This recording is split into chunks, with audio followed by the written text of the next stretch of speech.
മധ്യകേരളത്തിലും യു.ഡി.എഫിന് തലവേദന സൃഷ്ടിക്കുന്നത് വിമതശല്യം തന്നെയാണ്. മേയർ ടോണി ചമ്മിണിയുടെ സഹോദരി വിമത സ്ഥാനാർത്ഥിയായി മത്സരിക്കും. വിവരങ്ങളുമായി ഞങ്ങളുടെ പ്രതിനിധി ഡാനി പോൾ ചേരുന്നുണ്ട്. ഡാനി, മേയർ ടോണി ചമ്മിണിയുടെ സഹോദരി തന്നെ വിമത സ്ഥാനാർത്ഥിയായി നിൽക്കുന്ന ഒരു സവിശേഷമായ സാഹചര്യം നിൽക്കുന്നു. തൃശ്ശൂരിൽ തന്നെ കോർപ്പറേഷനിൽ 4ഓളം വിമതർ. നിലവിൽ ഒരു അന്തിമ മത്സര ചിത്രം പൂർത്തിയാകുമ്പോൾ എങ്ങനെയാണ് വിമതശല്യം ബുദ്ധിമുട്ടിക്കുന്നത് യു.ഡി.എഫിനെ, കോൺഗ്രസിനെ മധ്യകേരളത്തിൽ പൊതുവിൽ? അരുൺ, വിമതശല്യം അരുൺ സൂചിപ്പിച്ചതുപോലെ തന്നെ മധ്യകേരളത്തിൽ ഒരുപക്ഷെ ചില വിധിയെഴുത്തുകളെ തന്നെ വലിയ തോതിൽ സ്വാധീനിക്കാവുന്ന രീതിയിലേക്ക് ഇത് മാറിയിരിക്കുന്നു എന്ന് തന്നെ വ്യക്തമാണ്.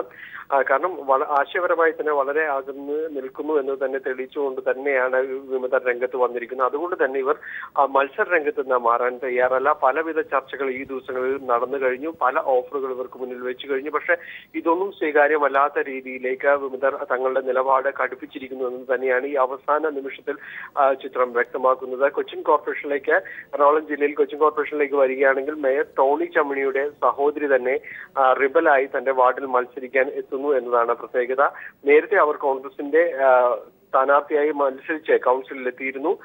ഇക്കുറി അവർക്ക് സീറ്റ് നിഷേധിച്ചിരുന്നു. വാർഡ് കമ്മിറ്റി ഇവരുടെ പേര് പരിഗണിച്ചെങ്കിലും ഇവരുടെ പേര് നിർദ്ദേശിച്ചെങ്കിലും കെ.വി. തോമസ് എം.പിയുടെ നിർദ്ദേശപ്രകാരം മറ്റൊരാളെയാണ് ഈ സ്ഥാനത്തേക്ക് പരിഗണിച്ചത്. ഇതുകൊണ്ട് തന്നെയാണ് ഇവർ റിബൽ സ്ഥാനാർത്ഥിയായി രംഗത്ത് വരികയും തുടർന്ന് പലവട്ടം ചർച്ച നടത്തിയെങ്കിലും പിന്മാറാൻ തയ്യാറായില്ല. അതുകൊണ്ട് തന്നെ മത്സരരംഗത്ത് തുടരുകയാണെന്ന് അല്പം നമ്മളോട് പറഞ്ഞു.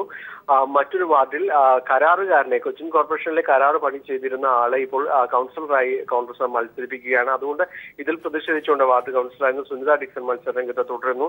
ഇങ്ങനെ നിരവധിയായ മത്സരാർത്ഥികൾ വിവിധ സ്ഥാനങ്ങളിൽ മത്സരിക്കുന്നുണ്ട്. INTUC-യിലെ തന്നെ നേതാക്കൾ മത്സര രംഗത്ത് വരുന്നുണ്ട്.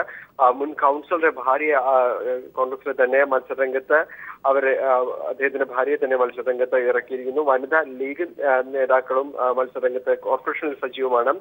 കൊച്ചിൻ കോർപ്പറേഷൻ വിമതരുടെ ഒരു കടുത്ത ഭീഷണിയിൽ തന്നെയാണ് ഇക്കുറി UDF തെരഞ്ഞെടുപ്പിനെ നേരിടുന്നത്. എറണാകുളം ജില്ലയിൽ പൊതുവെയും പല നഗരസഭകളിലും ഇത്തരം വിമതരുടെ നീക്കങ്ങൾ കോൺഗ്രസിന്, പ്രത്യേകിച്ച് UDF-ന് തന്നെ തലവേദന സൃഷ്ടിക്കുന്ന ഒരു സാഹചര്യത്തിലേക്ക് വരുന്നു. ആലപ്പുഴ ജില്ലയിൽ ജില്ലാ പഞ്ചായത്തിലടക്കം വിമതർ മത്സര രംഗത്തുണ്ട്. ഡാനി പോൾ കൊച്ചിയിൽ നിന്ന്.